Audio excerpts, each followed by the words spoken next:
In this video, I'm going to teach you how to easily change or modify the default currency in Windows 11 PC or laptop. So without any further ado, let's begin. So first things first, you need to proceed at the button search bar and type for control panel. Once you've typed it, please wait until a best match would appear. Okay, and once it's here, please click on open to continue. In a few moments, you will be able to bring up a window like this.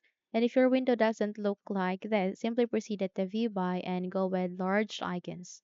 Once you've set it, please locate for region, which is in my case, it is being placed at the third row next to network and sharing center.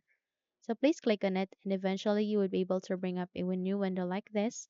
Proceed to additional settings and under the customize format window, you can see their numbers, currency, time, and date. And since we're dealing with the changing of currency symbol in our Windows 11 PC or laptop, then we need to locate for a currency. And under the currency symbol, you can see there a down arrow key, click on it, and there you would be able to see the currency symbol that is available in your Windows 11 PC or laptop.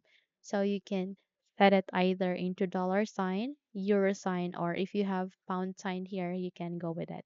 So once you've set it, click on apply and it will be showing up here under the positive currency format as well as the negative currency format. Okay, it will be changed here.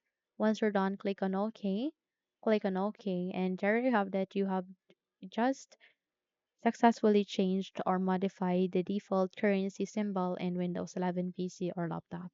So that's it. If you think this video helped you a lot, then please don't forget to subscribe.